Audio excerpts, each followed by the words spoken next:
Hello and welcome to Nurses in Charge podcast. Share your nurse story. This is our 12th episode. Hallelujah to that. I am so excited. We have come this far.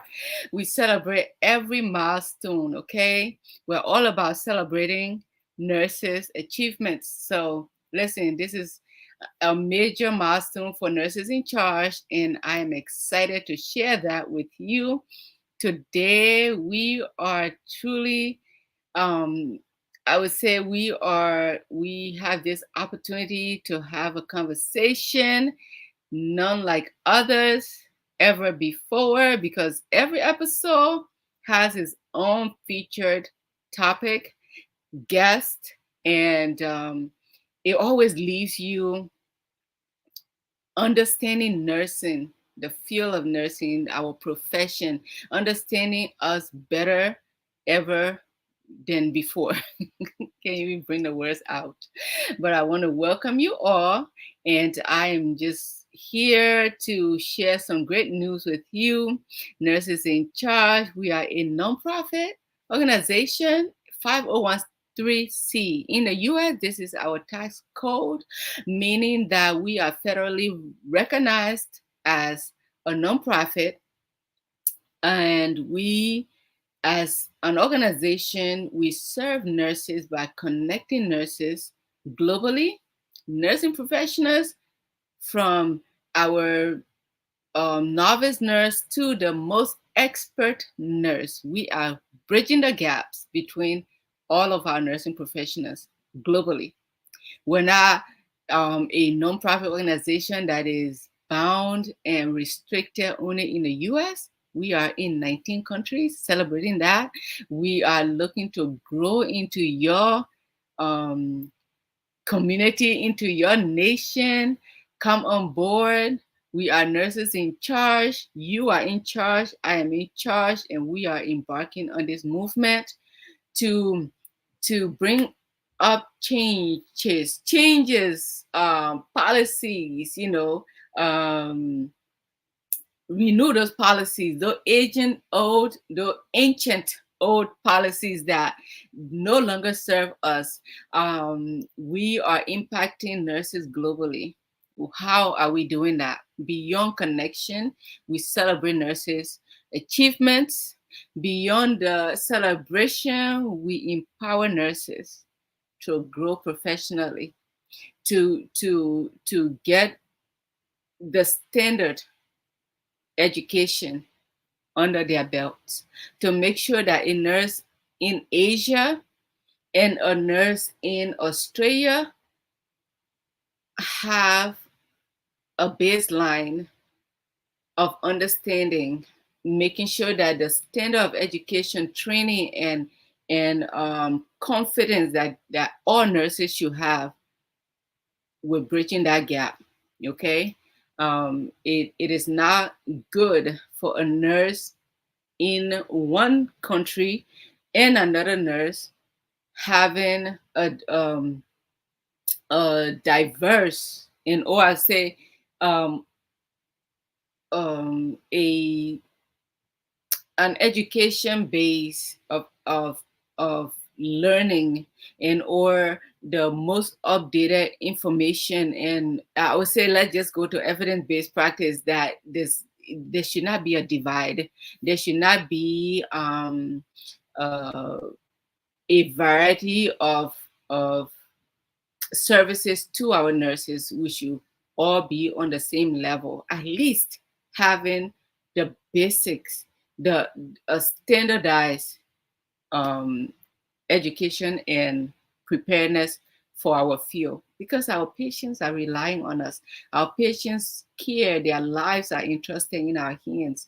And the more we are on board and have a standardized training, standardized education and credentialing, we build that confidence, and that confidence that takes us from being shy to challenge certain orders.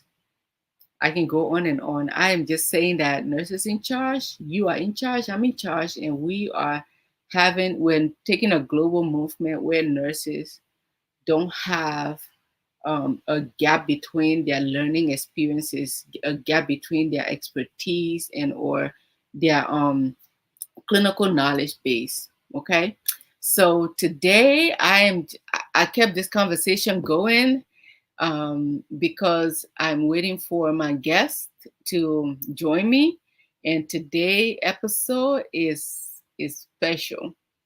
We have Miss Felecia Nyeekpee. She is in Liberia. She is joining me today to share her unique story.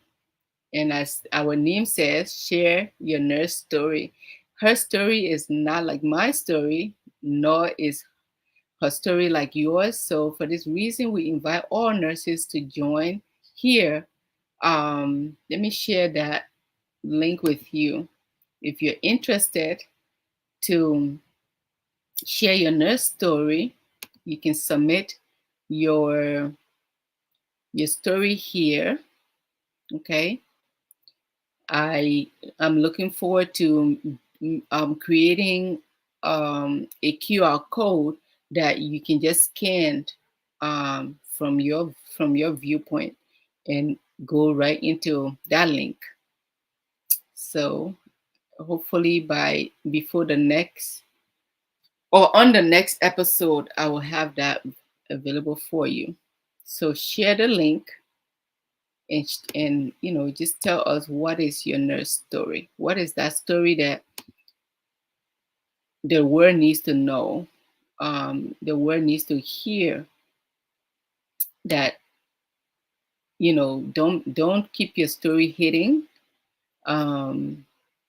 because as you share your story, it truly brings light to the profession of nursing in general, but also it brings that uniqueness to each nurse within the profession, giving a little more understanding to our community, society at large, to learn us more better, and actually to appreciate us even more than ever before. Alrighty, if you're joining me from Facebook, LinkedIn, or you're on YouTube, feel free to chime in. I just want to thank you for joining today. And let me see, let me pose a question for you. If you are a nursing professional, how long have you been a nurse?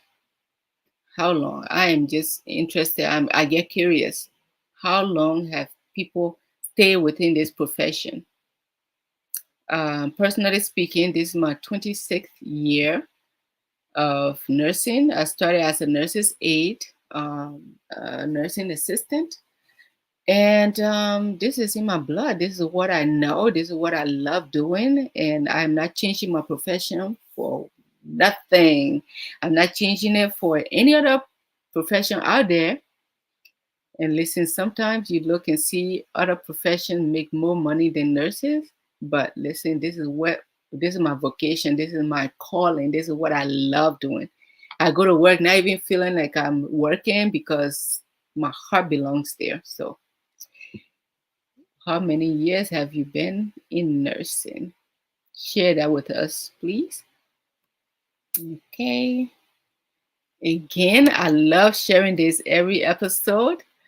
Nurses in Charge, we are connecting the hearts of nursing professionals globally. We sure are. Thanks to Shashin, who coined this statement, and we are standing firm on that as well. Okay. And if you don't mind, just tell us, how is your Sunday going? It may not be Sunday anymore in your region because listen, the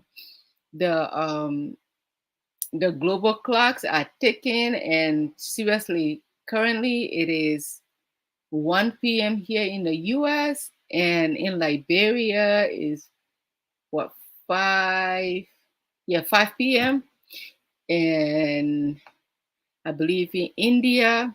And I just know these things because when I schedule meetings with members of Nurses in Charge globally, I am amazed at the the the range of time difference that we have. India is 10 hours 30 minutes ahead of my time. Don't speak of Australia and other places because Australia is like 14 hours. I was like, what?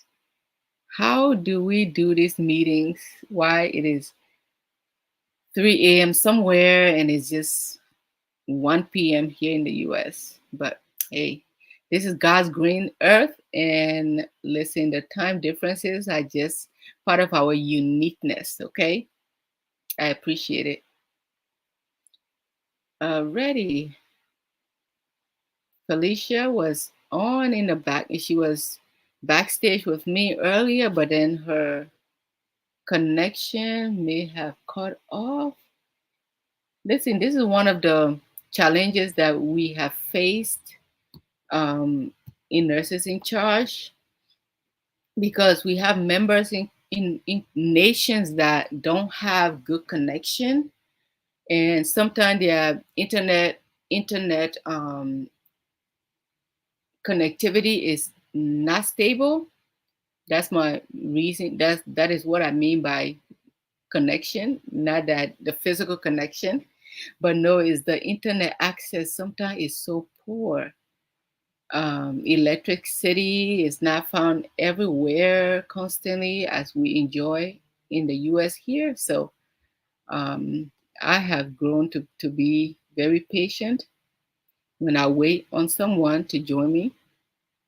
So hey, I don't see any comments in a box here, but feel free. Introduce yourself. Hey, my first of all, let me exercise that.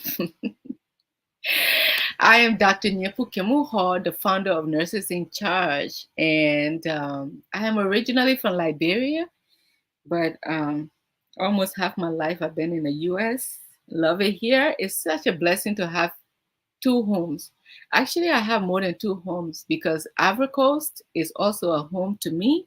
This is where I spent my refugee life and then came here as an immigrant to the US. So listen, I call many places home, wherever God has taken me and has given me a future.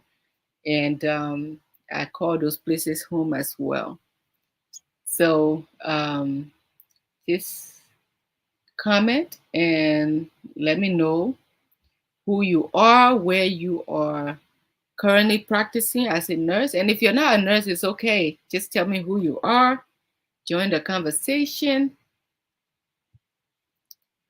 As I check on my guest for the day, let me see where she's at.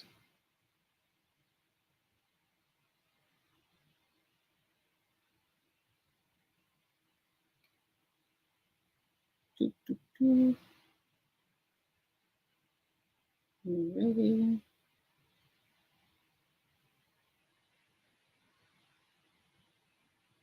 Mm-mm-mm. I hope she is okay.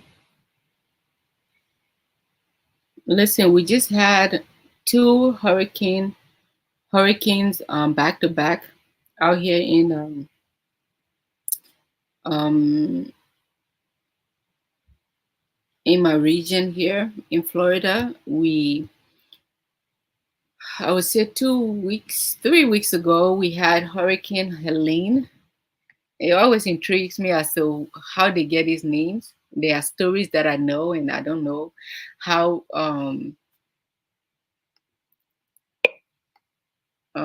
truthful those stories are as to how these names come about.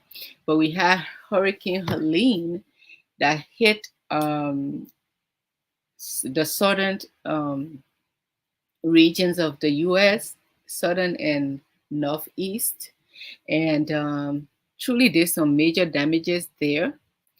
And then, actually, it did not do too much damage in my community because it's Central Florida. But then Hurricane Milton came.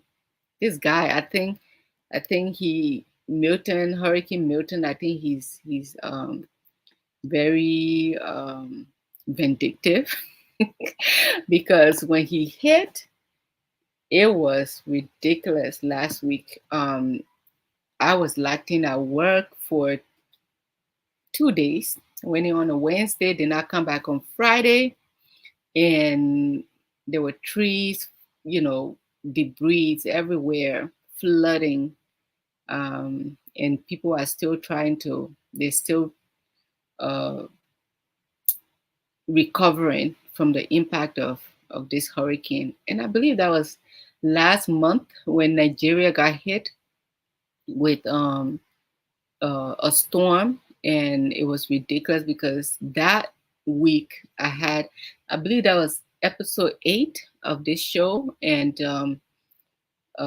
Nurse Ruben, who is in Nigeria, courageously still joined the podcast, and yeah, and it was ridiculous. But these storms come as some are, I truly believe they are natural disasters, but some are man-made disasters as well. That's my conspiracy theory. Oh dear.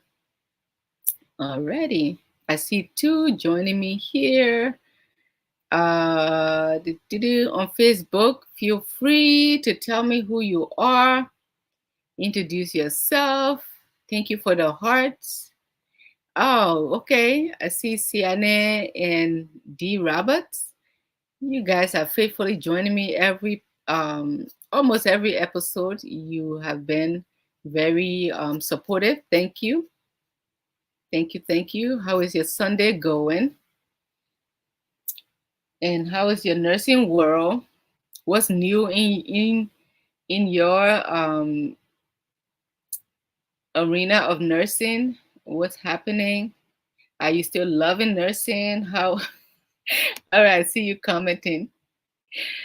Okay, I see. Okay, Evelyn Pittman, sis Evelyn, thank you. Thank you for joining me. Thank you for commenting. Happy blessed Sunday to you. I hope to not sit here and talk to myself or talk with myself. This is I'm doing a monologue now. I'm just waiting for my guest to join me to come back in. She was here. Hello, Sianen. Thank you. Member of NIC. Your Sunday is going well. Awesome, awesome. Thank you for joining. Sis Evelyn, thank you. Happy Sunday. Blessed Sunday to you as well. Awesome. Okay. I have a question or two for you guys. Feel free to answer if you would like. I really encourage that you do. Let's talk about our emotional experiences as nurses. If you can share, how do you maintain the sense of hope and compassion as a nurse? And I say hope and compassion because we did a survey throughout the organization on emotional experiences that nurses have had and or are currently experiencing, and hope and compassion were the top. Out of 10 emotional experiences that nurses could have or have had, both hope and compassion were up top there.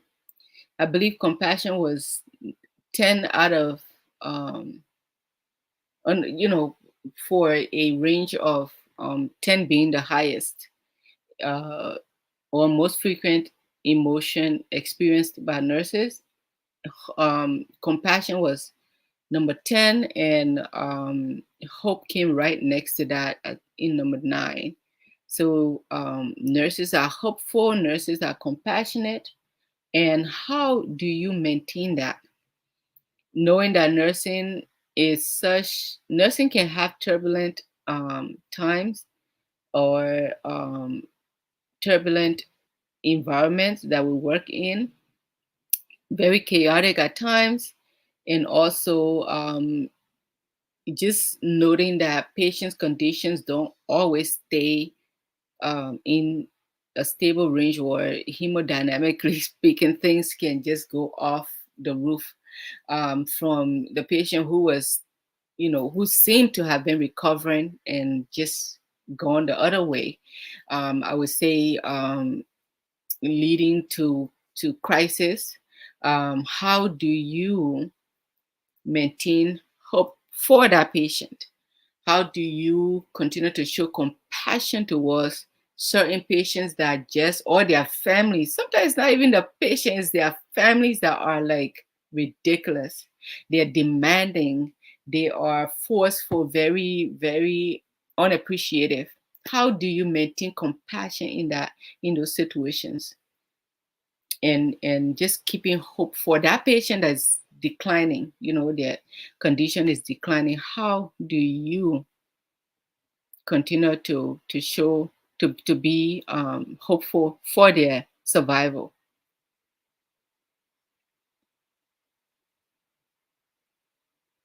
Thank you for joining. I see there are 3 on Facebook currently. I appreciate that.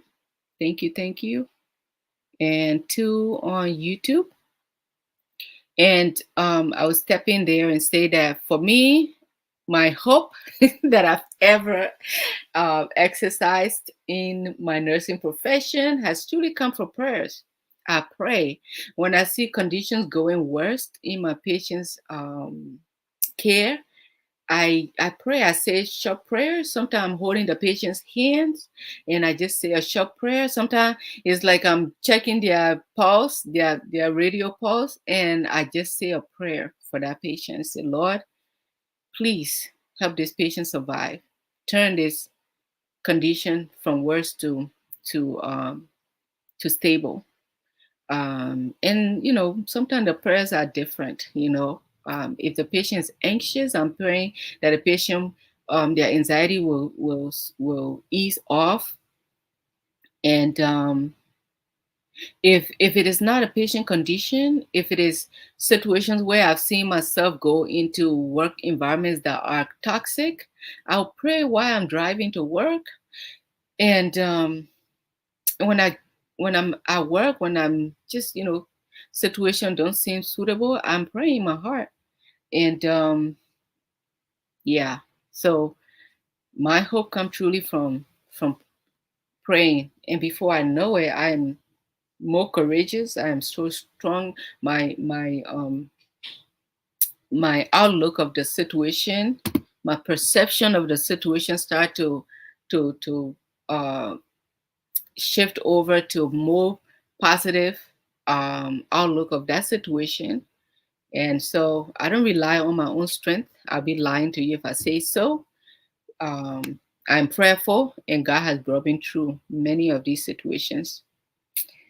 Okay, Siane says she can think of them as if they are a part of her family. Thank you, Siane.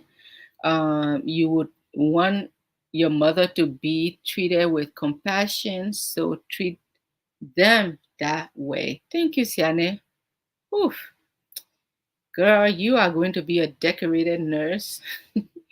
Well, decorative nurse, because listen, your insight on the profession and your approach to patient care is golden. Thank you so much. Thank you, thank you, thank you. I appreciate you commenting.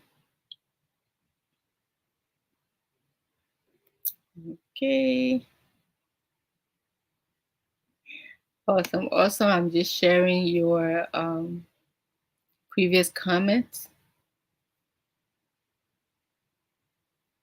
Indeed. Blessed Sunday to you all. Awesome, awesome. I just shared there was a patient I had once who was, I walked into the room. I said, "Hi, sir, how are you?" And he mumbled, did not truly acknowledge my presence. Okay. Um, I went on to check vital signs, and when I attempted to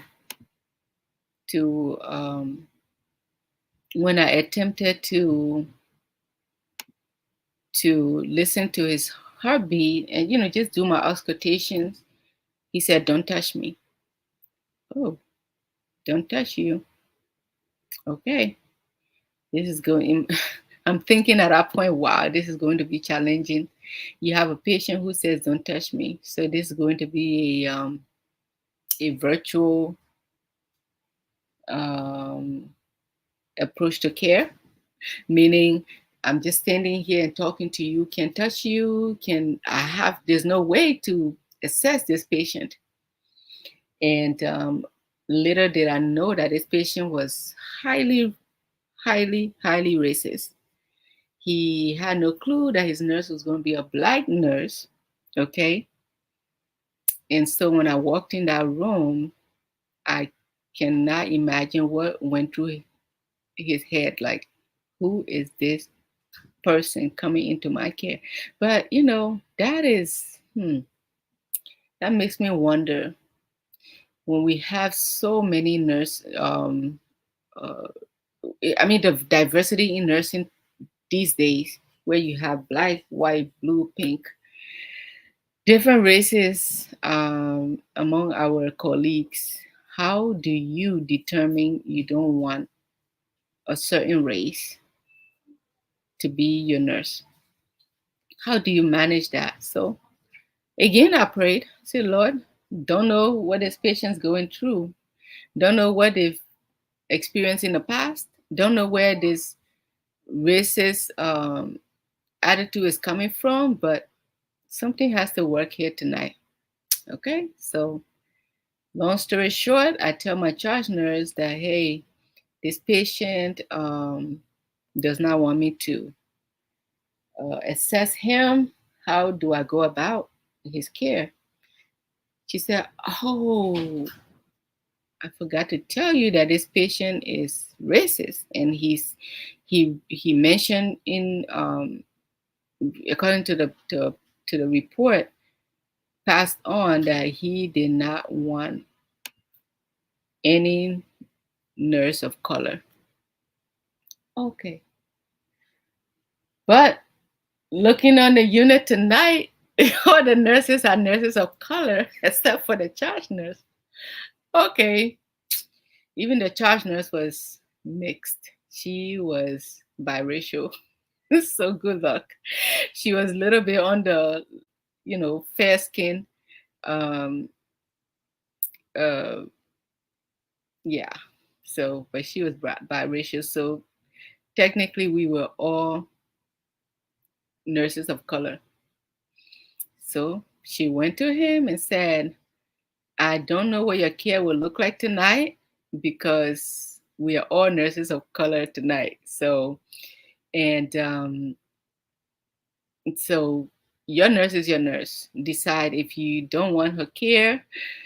Let us know, because this is who you have as your nurse tonight." He said, "Okay, well, she can be my nurse, but she cannot touch me. I don't want her hands touching me." Okay, good luck. All right, I just documented unable to assess in every um, areas of his assessment documentation. Unable to assess.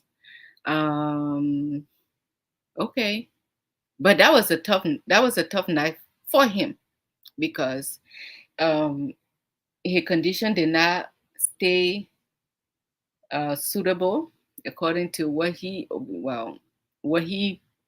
what his perception was. He probably thought he would be stable all night, but this guy, his blood pressure went off the roof. I had to give him anti hypertensive medications. I needed to recheck blood pressures. I needed to.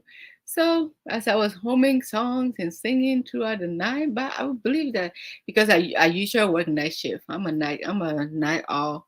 So around midnight, he finally started to open with some conversation. Young guy. This guy's like, I remember quite well. He was in his 30s. And long story short, we made friends by the end of my shift. Listen, when you have days in nurses, in nurses' lives today where staffing ratios are very much unstable, unsafe, where you have nurses calling out because they are either burnt out or they are not satisfied or things happen. People call out. But even besides calling out, staffing is also hampered by the fact that um, some hospitals are fully staffed, or I would say over 50% staffed by travel nurses. And sometimes you find yourself in some situations where the entire unit, the entire ward is staffed by travel nurses who are African American nurses, from different um, countries. So for a patient to say they don't want a color nurse, that that was not new to me, but I could only feel sad to my heart for this patient because who's going to take care of you when we're all color nurses? So that's when I would say one experience where my compassion stood for this patient because I have compassion for you that you are not going to survive this night if I don't take care of you.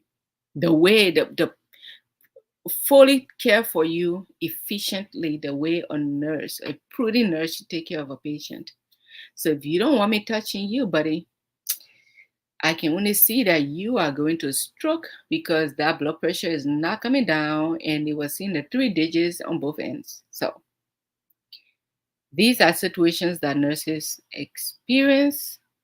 And sometimes people don't see that we are the angels in your life. We come to save you. We've come to care for you like our loved ones. As Siane said earlier in her comments, that I'm here to care for you like a family member.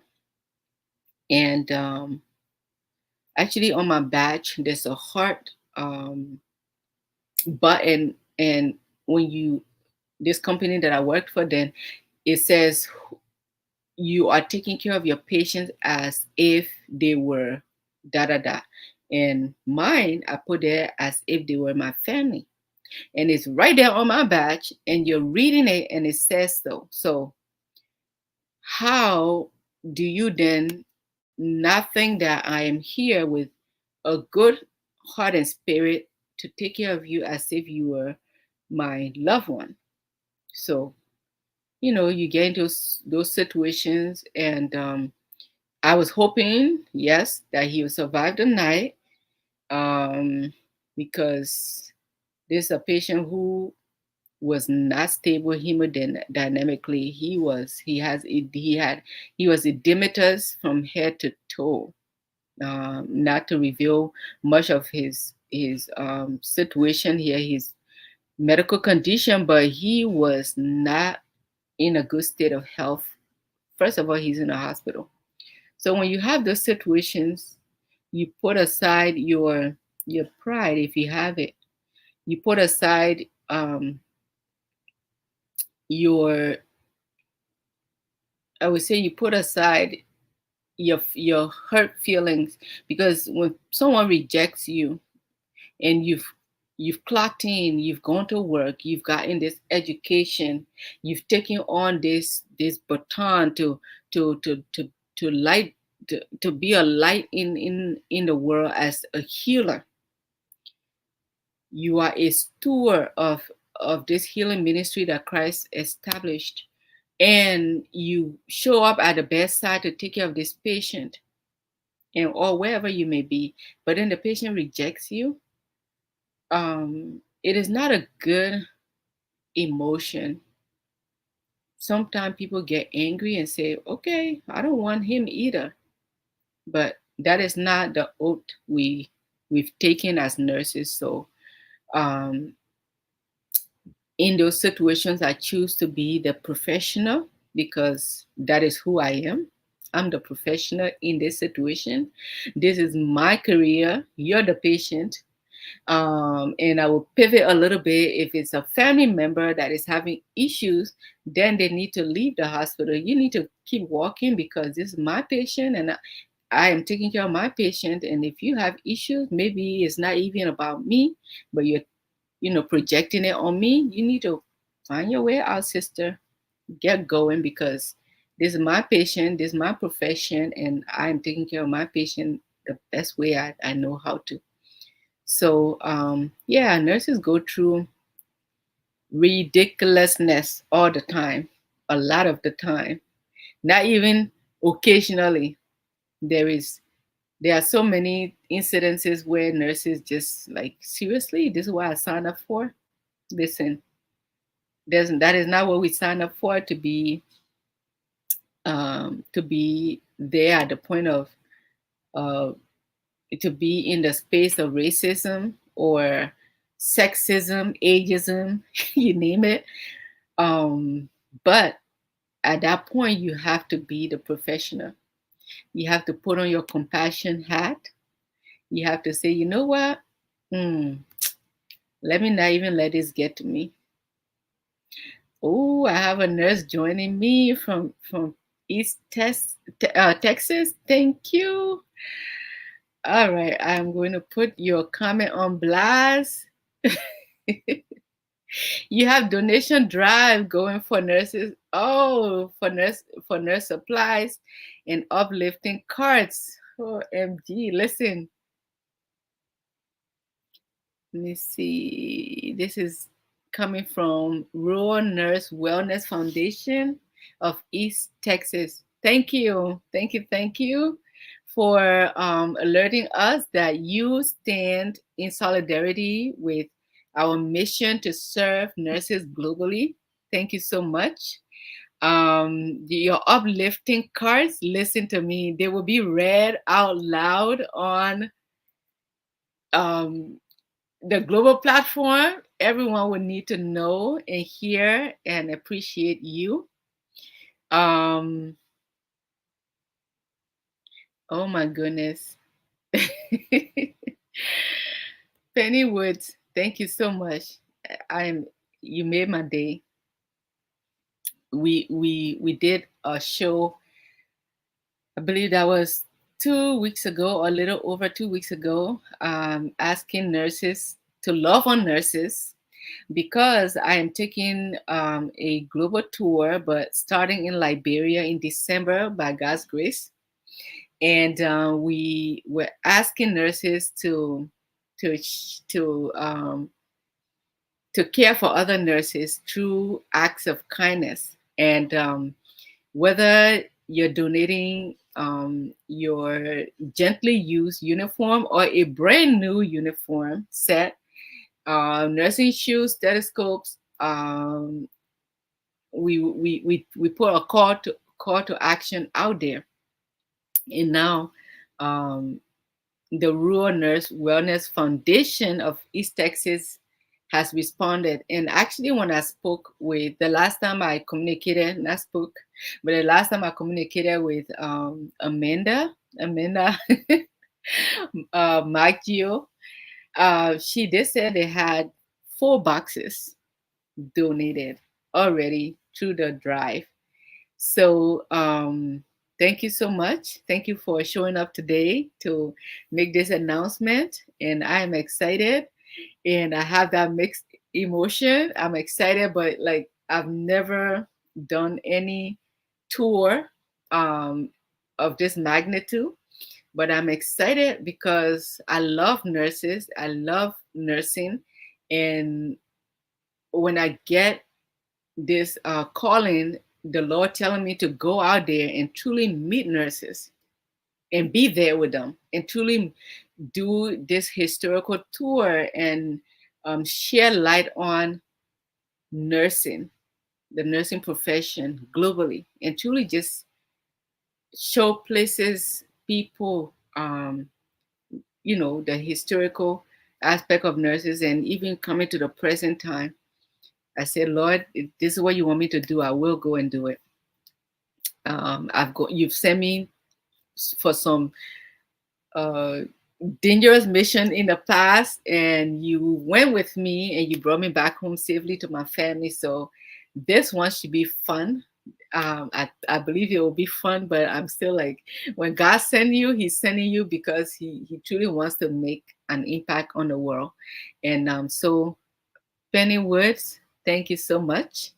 Thank you, Amanda. I know you're behind this. This is you. You are awesome, girl. You sure are. I'm going to pivot here a little bit back to Siane. She just posted. Siane said, wow, an interesting story. Facing discrimination while trying to be a caregiver is sad and should never be tolerated. Listen, Siane, we don't tolerate it, but you have people coming from different walks of life. Thank you for commenting, Siane. You got people coming from different walks of life. Some of them were brought up into, they were brought up, they were brought up in homes that, this is what they were groomed into. And sometimes these individuals will pivot in their lifetime and say, you know what, I don't appreciate how I was brought up. I will be loving. I will love other races. And some people do that. Other people just get stuck in that and says, you know what, this is what I stand for. This is what my family believes, and fine. So, but either way, my point is that we still have to take care of them. We don't tolerate it. Like the nurse went in there and said, hey, we're all nurses of color. You choose you choose to be cared for or not. Yes, we have to set boundaries, of course.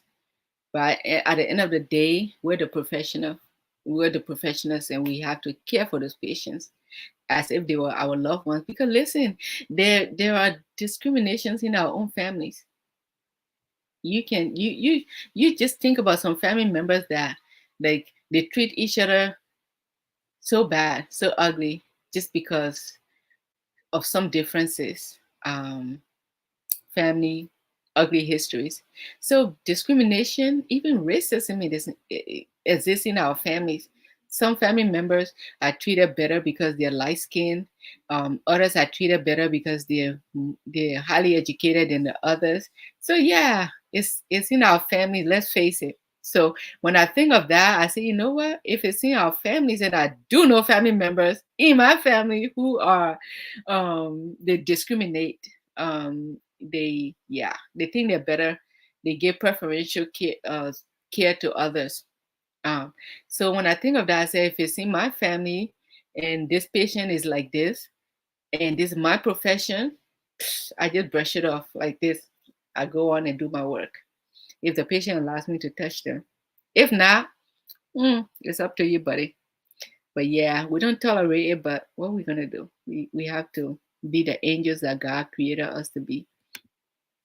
Thank you, Siane. Uh, call your family dynamic, focusing on what you can control and being a lighthouse. Woo, girl. And I say girl because I believe this is Amanda. Yes, we have to be the lighthouse for those families with anxiety, and setting small goals or baby steps to better for better outcomes. Absolutely. Yes. Family dynamic. It happens, you know. You can't not care for your patient because they're having issues. And you know what? Sometimes when I worked in the ICU, actually there were more um, ethical dilemmas that I saw in the ICU. And I say this because you have a patient who has decided to not be resuscitated, and they just want to be left, gently cared for.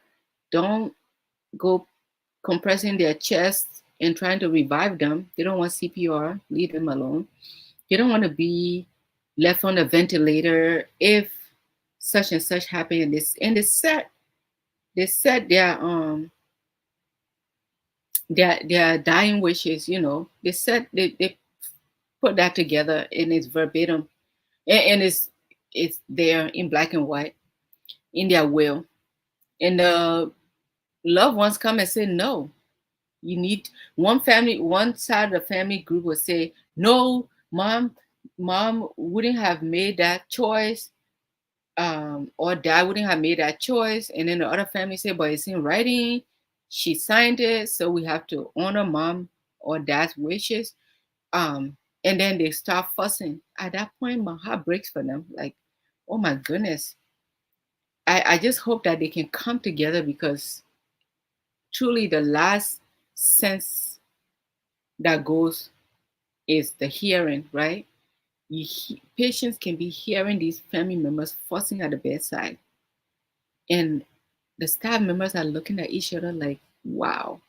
At that point, you get them, the ethics committee to come and intervene, because listen, this is beyond us. We're following the patient's dying wishes, and it's in writing. Patients signed it way before they became incapacitated, or unstable. But now the families, they're having issues with it. So you get to that point. Listen, you're right. It's family dynamics, and you don't want to be in the middle of it. But at some point, you have to give them the respect and funnel them over to ethics so they can take care of them, because sometimes those situations create more anxiety for the patient.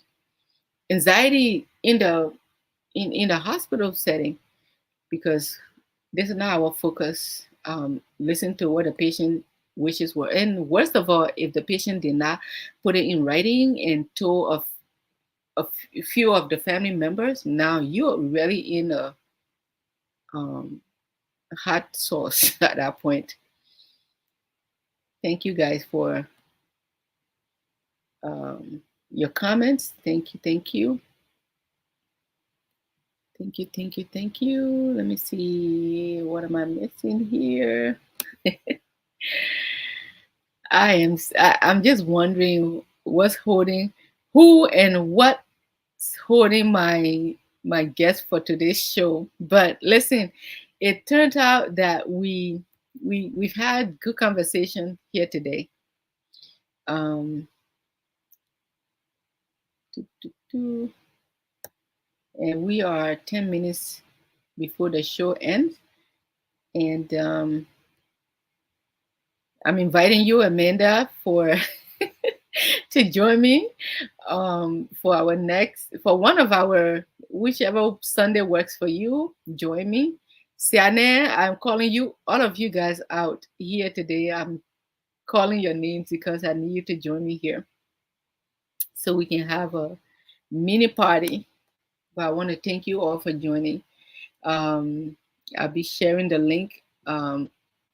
Well, not really the link, but um, come on board with this link here that I have. Come and let me see. I want to make sure you can see the link to share your nurse story. Even if you're not a nurse, just submit. What have you noticed in nursing? Maybe you are a family member or been a patient, and how have you experienced nursing care over the years, excuse me, or of recent? What has been your experience with nursing? And if you do have nurses in your family, share the link with them. And you can actually access this link on our Facebook page, Nurses in Charge. You can access it on LinkedIn, on YouTube, and those are our three major Facebook platforms. We are also in TikTok. Once in a while, I post some videos there. I'm not persistent on TikTok, but yeah, we're also in Instagram as well. So visit us. And I will leave you all with this charge, as Pennywood has taken the torch and has already started the drive, the nurses supporting nurses, this drive where they have 4 boxes of supplies that they've gathered. I want to give the same chance and opportunity to you all listening. Join this movement and help me go to Liberia. And if you want to join me on this mission, on this trip, join me. Come along. I was telling Amanda, I believe that was it yesterday? We're having a conversation through email. I said, don't get in my suitcase. Come along and be my companion with me on this trip, because I don't want to go alone. But if that is all there is, and if this is what I have to do alone, fine. But I'm open to people joining me. The trip is in December.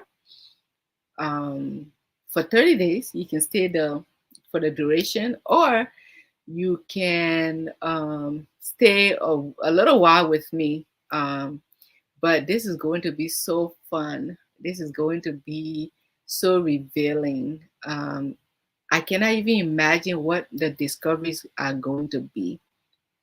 Places, schools, universities, and hospitals, clinics, everywhere there's a nurse. Everywhere there has been a nurse. In one area I cannot wait to truly go and pay my respect is the graveyards where during the Ebola crisis, nurses were buried. I know this for sure, for real, and firsthand. There were nurses that died during the Ebola crisis, Ebola epidemic in West Africa. And Liberia was one of those countries that was hardest hit. So I will be visiting those memorial grounds and truly saying a word of prayer there. There's no saying where I will not go. I am very adventurous. And when God has called me to go on such missions, I don't limit myself. I go with open hands, open heart. And with an open heart, I go so that I can meet with nurses and truly connect. You know, when Nurses in Charge set the mission to connect, celebrate, and empower nurses, I truly believe God honored our mission.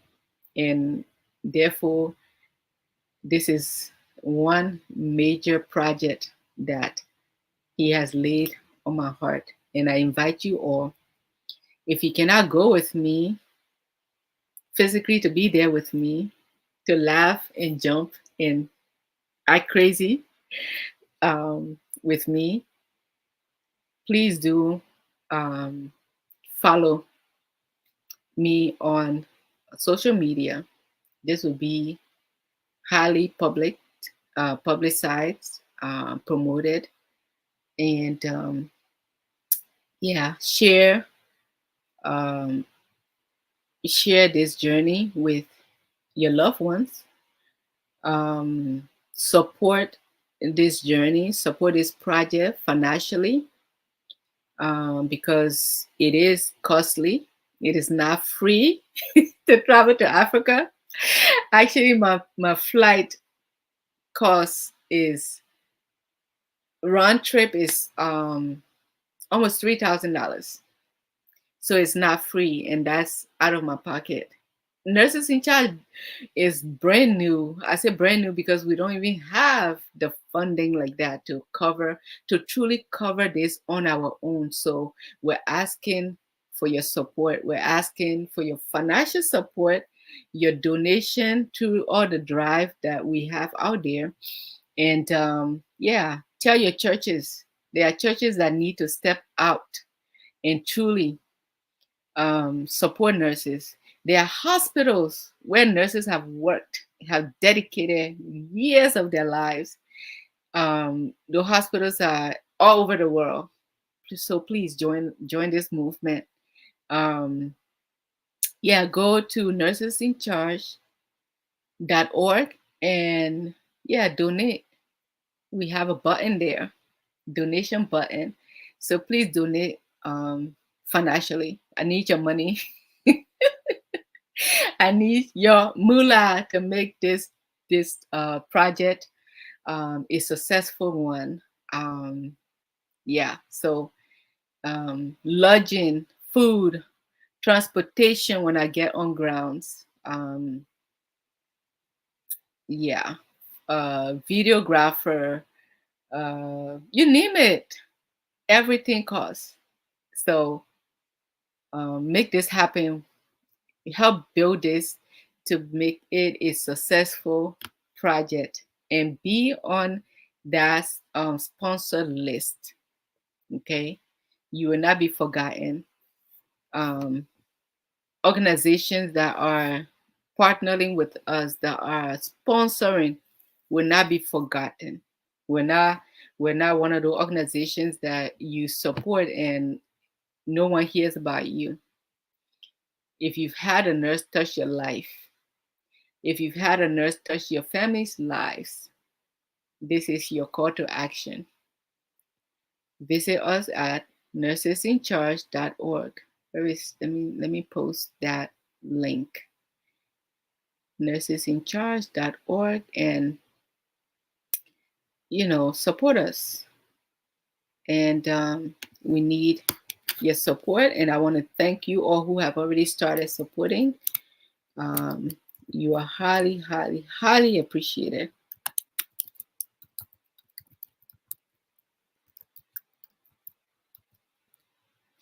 Nursesincharge.org.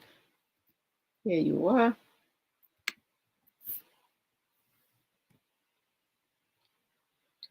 It's been fun hanging out with you all. We have spent an hour here. I thank you all who joined on Facebook, LinkedIn, and YouTube. Share the link because there will be others who will be watching the the replay, and they will get a message and they will be supportive. And I appreciate you all. Thank you so much. Also, feel free to email us at info@nursesincharge.org if you're interested in volunteering in any of our projects. This big one coming in December, we need volunteers. Absolutely, we need volunteers, no matter where you are. So email in the info@nursesincharge.org, and yeah, be join the team. Join the team. You don't have to be a nurse to join the team. And let me let everyone know that no matter what profession you are, you stand for, or even if you don't currently work, don't you retired, you are highly needed at this point. This is your time to truly give back to society and the community of nursing. Thank you so much. Thank you guys. God bless you all. See you on the next episode 13. Y'all have a blessed day.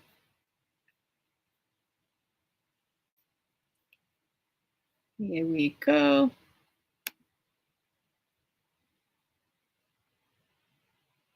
It surely has been fun.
Hey, girl, what's up?